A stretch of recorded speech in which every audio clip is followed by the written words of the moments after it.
A dramatic twist in the Syrian conflict. The US strikes at airbase, firing its first salvo against the regime in the 6-year civil war. Will this response to the Khan Sheikhoun chemical attack have a decisive impact on the unending violence? How will this affect US-Russia relations? This is Inside Story.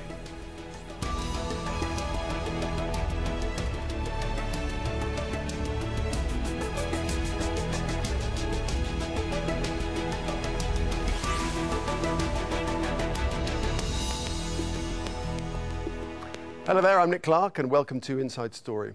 A limited strike with wide consequences. The missile attack is being seen as a message for the Assad regime, deterring it from repeating Tuesday's horrors of Idlib, which saw at least 80 people killed. Assad choked out the lives of helpless men, women, and children. It was a slow and brutal death for so many. Even beautiful babies were cruelly murdered in this very barbaric attack. No child of God should ever suffer such horror. There can be no dispute that Syria used banned chemical weapons, violated its obligations under the Chemical Weapons Convention, and ignored the urging of the UN Security Council.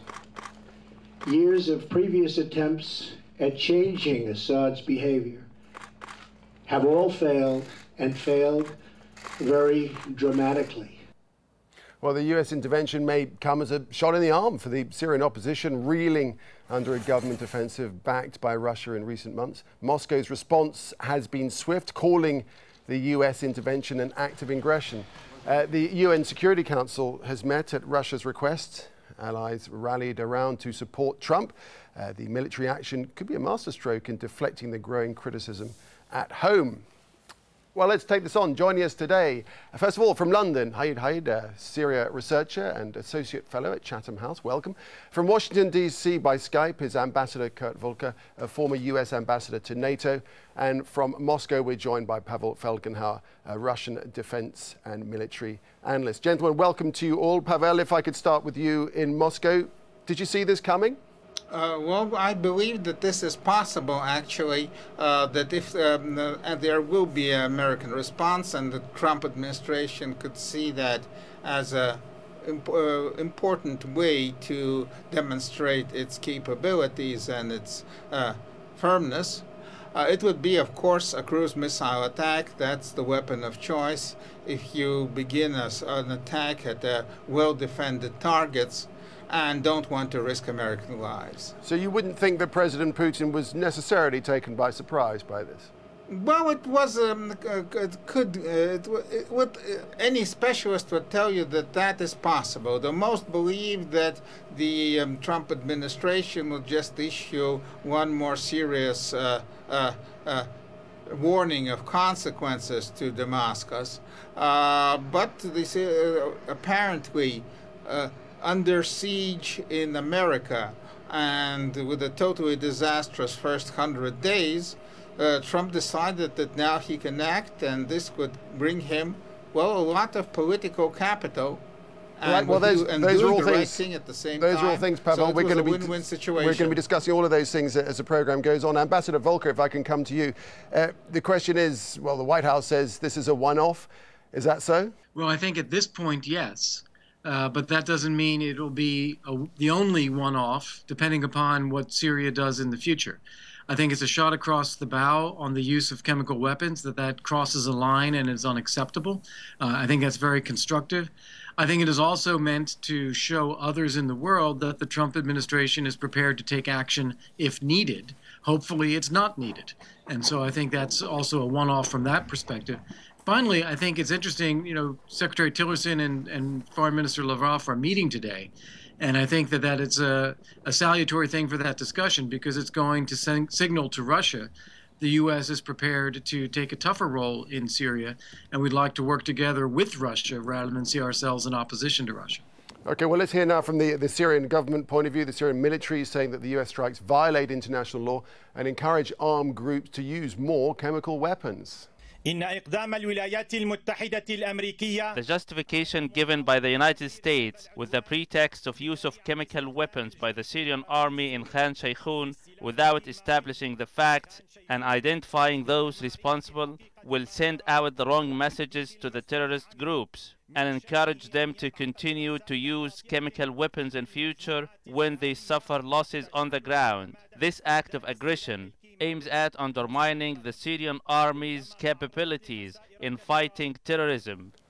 And for the opposition, well, the special representative to the US and the UN from the Syrian National Coalition told Al Jazeera that he hopes the United States action will be a game changer and eventually help end the conflict.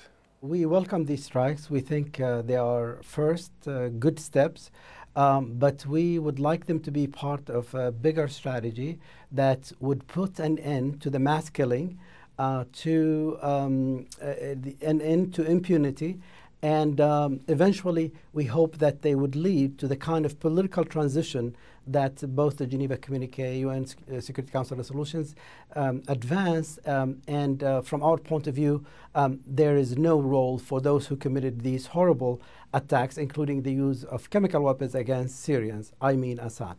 Okay, to Hayed, what are your thoughts? Is this a game changer, this event? Well, so far it has been clear that it's not a game changer because it's a one-time off, and unless there is more pressure on the Syrian regime in order not only to stop using chemical attacks, but also to stop attacking civilians and commit atrocities against them, and pressure the regime to also compromise and accept a political deal that is widely accepted, then this will not change the dynamics on the ground, neither the dynamics behind closed doors. And what do you make of the Syrian government's argument that this will encourage more use of chemical weapons, or will encourage use of chemical weapons by armed groups? Well, so far, all reports and even footage that have been broadcasted widely indicate that the Syrian regime is the one behind the chemical attacks. Some reporters from The Guardian went there and examined the location themselves. The US, before they launched the attack, they also showed that the Syrian regime is the one behind the attack. So all indications basically indicate that the regime is the one behind the attacks, and that will not basically encourage or allow opposition groups to basically do or carry out chemical attacks because they don't have them. Ambassador, presumably Assad and Syria's military chiefs, they too would have been taken by surprise by this event. They wouldn't have been anticipating it, would they? Well, first off, they know what they did. Second, they probably wanted to test where the U.S. administration is. I think they felt that with Russia's support overall, and Iran's support overall, and the United States focusing only on ISIS, that they had something of a green light to really pursue an aggressive attack against the opposition. So I think they were testing.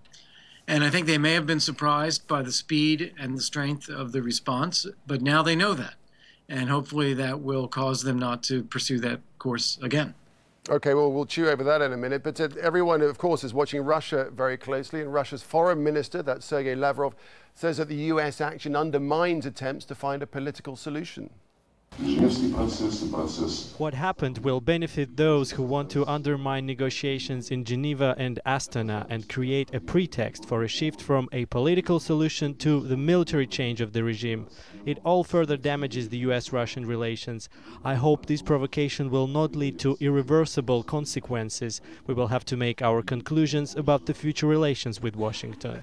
Pavel Felgenhauer in Moscow, before we get into the nitty-gritty of that, I just wondered, there's one thing I just want to try and clear up, that Russia has at play in Syria very sophisticated air defense missile systems. Why do you think they weren't put into play? Well, the problem is that the capabilities of those systems were a bit overblown by kind of promotional different kind of papers.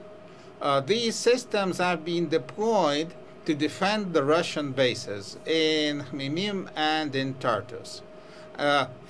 against different kind of attacks, and say cruise missile, the best they can make is maybe a radius of 40 kilometers. It depends on the terrain. They cannot possibly defend the Syrian-based outlying base at all. So it's not that the Russians didn't want to use them, they couldn't use them. They were not put there to be used in different other parts of Syria. So as we heard from Sergei Lavrov there, Russia clearly not happy with the situation. We've seen Russia suspending military communications on the ground. Are we going to see further reaction, do you think?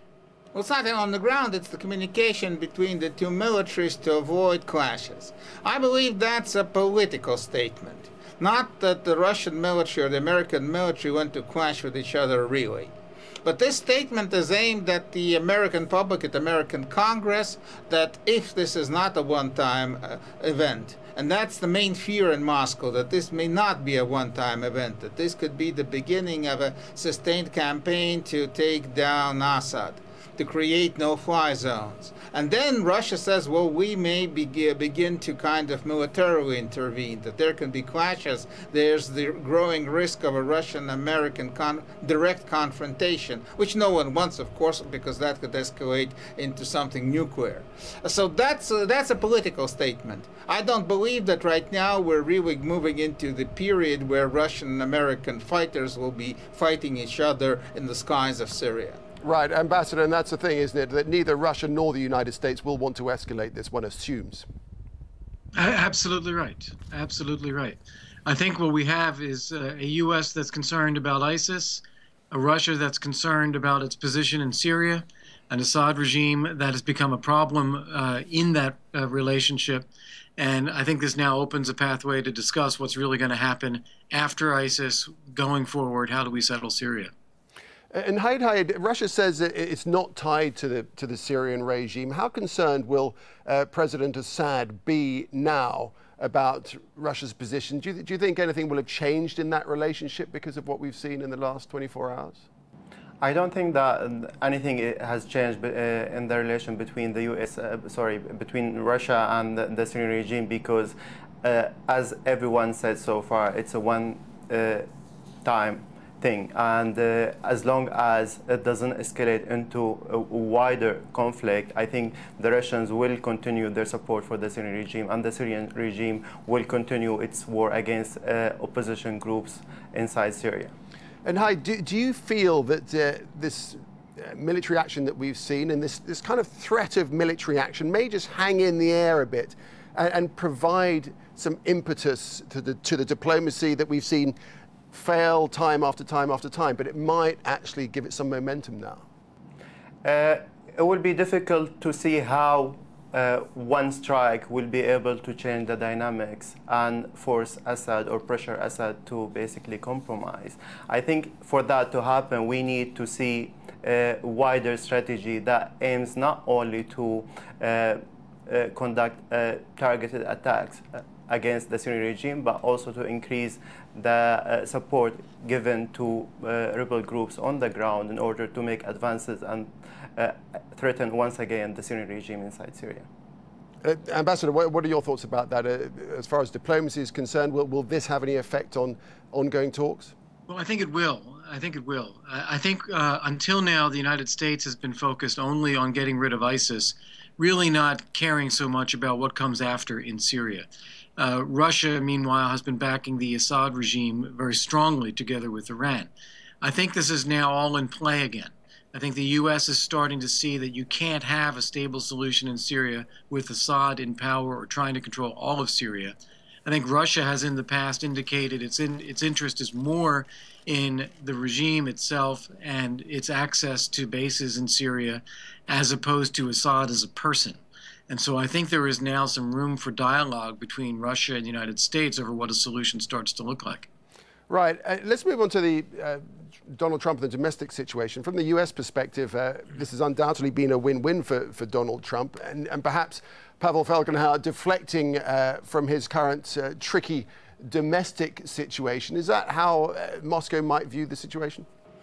Yes, of course, absolutely. I mean, thing happened also in Russia, say, with the annexation of Crimea in 2014, which is an enormous boost for the popularity of Vladimir Putin. He would understand such action and would basically could agree to tolerate it.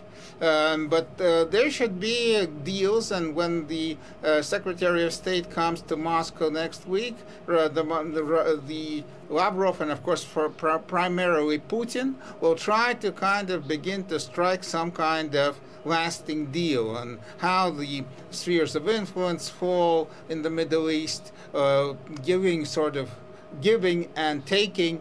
That's how Russia will try to move and maneuver the United States, the Trump administration, in the future Syrian political settlement. Of course, Tillerson knows Putin, doesn't he, Ambassador? How might that meeting go, do you think, after what's just happened? Well, I think the Russians will clearly express concern. There's no question that they'll say that they're unhappy about these strikes. I think Tillerson will say, well, that's the consequence of the sort of actions that we saw. Now let's talk about what to do. And I think on both sides, they respect strength, they respect each other, and I think they'll be able to talk through it. Hyde, were you surprised about this sudden change in position? Because just days ago, the Trump administration was saying that effectively that Assad should stay, and now they've just done a complete 180-degree turn. What do you think? Yeah, definitely, I was surprised to not only see the change in their verbal position, but also to see an airstrike targeting the Syrian regime inside Syria. But again, I think the U.S. administration made it clear enough that this is not a change in their policy towards Syria. Their priority remains to eliminate ISIS before they are considering changing anything else. And as long as that is still the policy, then it's quite difficult to imagine how the political talks will progress quickly if they don't change the way they're dealing with Syria right now. And it's interesting, isn't it, this dramatic about turn. It's certainly different when you're in charge. Let's have a look at what Donald Trump himself said on his Twitter account about President Obama when U.S. action against Syria was in question back in 2013. He said, what we will get, there were 3 tweets altogether, but what we will get for bombing Syria besides more debt and a possible long-term conflict. Obama needs congressional approval. And another one just days later, on the 3rd of September, he followed up with, what I am saying is stay out of Syria. And then on the 5th, and in capital letters, he added, again to our very foolish leader, do not attack Syria. If you do, many very bad things will happen. And from that fight, the US gets nothing. Ambassador, this is the man who has launched, 59 missiles on Syria. Yeah, well, I think it shows that he's now the president as opposed to someone standing on the outside. And I think he's also very concerned about perceptions of strength. In contrast to the way it looks overseas, I think he's actually happy with his domestic political popularity and perception right now. He feels that he's fighting this failed establishment. Even if it's a minority insurgent fight, he's happy about that. And he wants to show strength. And I think also internationally, he wants the U.S. to be seen as strong. So that's where I think he is right now. Pavel, give us an indication of what Moscow might be thinking about how they deal with Donald Trump, because he's certainly not the man they thought they had when they had that conversation back in January. He's very impulsive, clearly, very unpredictable. You don't quite know what he's going to do next, do you? Well, I mean, you can, of course, you can understand what the American Trump are going to do next when there's an opportunity to show strength. And there's a good pretext to do it, very popular internationally pretext. Well, he went for it. He's an opportunist, and he has a good political instinct to act when you have to act.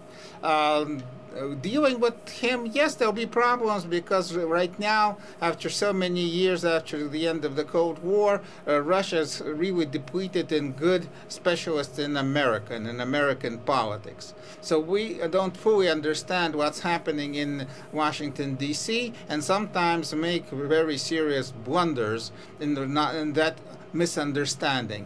Hopefully, maybe there'll be some good advice given to President Putin how to deal with Trump and what to expect of Trump. And Ambassador, with this turnaround from Donald Trump, President Assad has apparently lost a big pillar, which was, it seems, supporting his tenure in Syria. What do you think what's happened now means for the future of Assad, given the heinous crimes that have been committed that could, in effect, make him a war criminal? Right. Well, I think there will certainly be, after the fact, accusations and investigations as to whether he personally ordered this, and therefore whether he personally is a war criminal.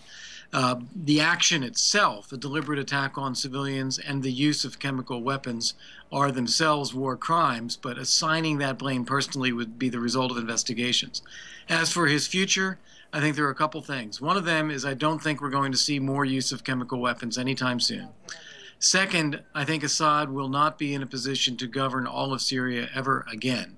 The question is only whether he remains in charge of a smaller part of Syria or whether he is removed personally and there is an Alawite portion of Syria governed by Alawites but not by him. And Haid, do you think that this apparent change in policy from Washington will change as well the way Assad proceeds to conduct the war, or will he just carry on in the same way? I don't think that Assad will change the way he's conducting the war in Syria, because chemical attacks are only one type of the different attacks that Assad is using inside Syria. And as long as the focus of the US administration is only on preventing Assad from using chemical attacks, but still allowing him to continue using different types of indiscriminate attacks against civilians, then Assad will continue to basically advance inside Syria and commit atrocities against civilians. And the problem here is that, once again, we don't want to repeat the same problem. The US administration in 2013 only focused on how to take away the chemical weapons from Assad, but allowed Assad to continue killing civilians. And if the current administration will do the same mistake by only preventing Assad from using one type, while allowing him to continue killing the civilians using all different types, then we will not see any change, unfortunately. Pavel Felgenhauer, this has happened, it's taken place, and it's had a lot of support from around the world, including Turkey, who are now calling for more action to be taken. As time goes on, and if this is right, if what Haid is saying is correct, and President Assad continues to commit these atrocities, the pressure will grow on Donald Trump to intervene again. Do you think he is likely to respond in the way that he has? Well, that maybe more depends not just on Trump, who of course gives the go-ahead, but on his advisors and his military generals. Will they want to get deeper involved in Syria? It's right now unclear because, of course, I mean, a one-time attack, yes, spectacular, brings a lot of political capital, though the military results of it, well, are not that serious. This does not really diminish for any length of serious time the capabilities of Assad to continue to fight his war of attrition. So will the United States be ready and to take on, say, Russia, not only Iran, but also Russia inside Syria over the future of Assad? I'm not sure. Moscow is going to put the point that Russia is right now supporting the present Syrian regime, and Russia has invested enormous amounts of political capital and material resources and money into beefing up the Syrian regime, helping it to win the civil war, and Russia does not want that. Putin does not want those investments to go down the drain. All right, we'll have to leave it there, Pavel. We do appreciate it. Thanks very much indeed. We have run out of time on this important issue. Thank you to all our guests, to Ambassador Kurt Volker, Haid and Pavel Felgenhauer there in Moscow. And thank you too for watching. You can see the program again anytime by visiting our website, aljazeera.com. And for further discussion, just go to our Facebook page. That's facebook.com/AJ Inside Story. And you can also join the conversation on Twitter. Our handle is @AJ Inside Story. From me, Nick Clark, and the whole team here, it's goodbye for now.